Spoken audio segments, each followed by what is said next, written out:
waa inaa xoraysaan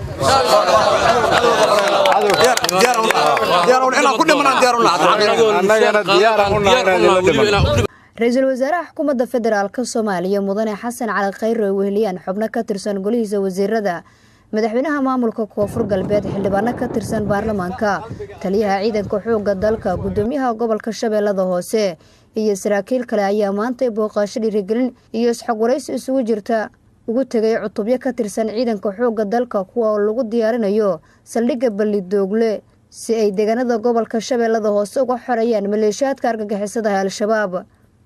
ujeedada booqashada ra-iisul wasaaraha xukuumadda federaalka Soomaaliya ugu tagay ciidamada ayaa ahayd sidii wax badan ugu ogaan lahaa xaaladda ciidamada iyo qaabka ay ugu diyaar garoobeen howlgalka ballaaran ee la doonayo in gobolka Shabeellada Hoose looga xoreeyo maleeshiyaadka argagixisada Al-Shabaab isla markaana moraalka ugu dhisi lahaa oo u dareensiin lahaa inay mas'uuliyiinta dawladdu garab taagan yihiin ciidanka geesiyaasha ee dalka. ra-iisul wasaaraha xukuumadda federaalka Soomaaliya mudane Xasan Cali Khayre ayaa mid ciidamada uga xog wareysanayay talooyinka iyo tabashooyinka ay u hayaan dawladda iyo sida ay ugu diyaar garoobeen inay u geeriyoodaan wadankooda isla markaana ay taariikh wanaagsan ugu sameeyaan difaaca iyo qarannimada wadankeena. abaanduulaha ciidanka xoogga dalka iyo taliyaha ciidanka militariga qaranka ayaa ra-iisul wasaaraha warbixin ka siiyay qaabka loo diyaariyay ciidamadan la doonayo in Al-Shabaab looga xoreeyo deegaanada gobolka Shabeellada Hoose ay argagixisadu uga sugan yihiin. mudane ra-iisul wasaare waxaan jeclahay inaan ku soo dhaweeyo taliyaha xoogga dalka Soomaaliyeed sharciga laga soo saaraya ninka qori wax ku dhaho waa burhad hubaysan dawladda waxaan ka rabnaa go'aan inay ka soo saarto burhadka hubaysan sharci loo cuskado oo meeshiisa lagu toogto. madaxweynaha maamulka Koonfur Galbeed Shariif Xasan Sheekh Aadan ayaa xusay in maamulkiisu gacan weyn ku siin doono ciidanka qaranka siday uga guuleysan lahaayeen cadawga argagixisada Al-Shabaab.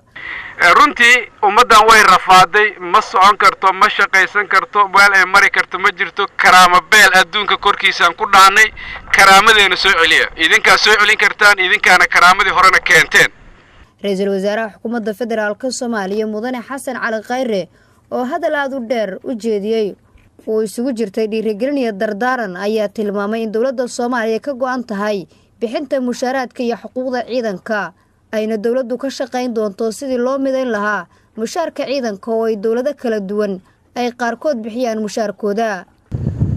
xukuumaddu waxay idin ballan qaadaysaa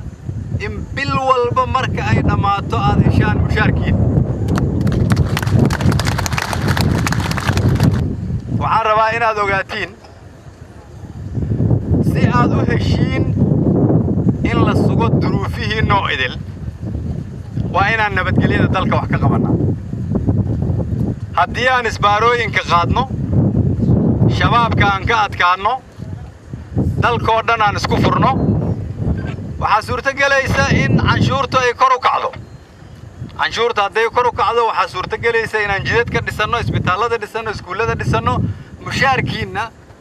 aan bil walba si joogtaa u bixinno idiinna kordhinno.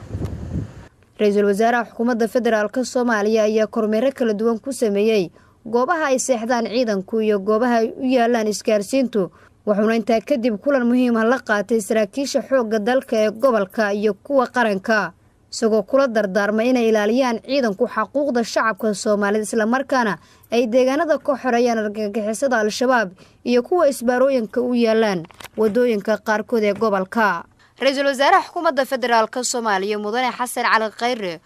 oo waraysi kooban warbaahinta qaranka ku siiyay xarunta Balidoogle ayaa xusay in shacabka Soomaaliyeed looga baahan yahay inay bixiyaan mushaarka ciidanka qalabka sida si ay dalkeena u gaaro horumar wanaagsan. waxaa ii soo baxday in dalal kala duwan ay ku taageeraan dawladda Soomaaliya in mushaarka ciidanka ay ka caawiyaan. waxaa ii soo baxday qof walba oo askari ah oo dawladda Soomaaliya mushaar ay siisay in mushaarkiisii ama mushaarkeedii soo gaaray laakiin wadamada caawiya darteed ay qaar uga maqan yihiin. waxaan dadka Soomaaliyeed u sheegayaa ciidanka Soomaaliyeed waa inaan annagu mushaarkooda bixinaa. dadka Soomaaliyeed waa inay isku tashadaan waa inaan annagu qaaraamanaa mushaarka ciidanka.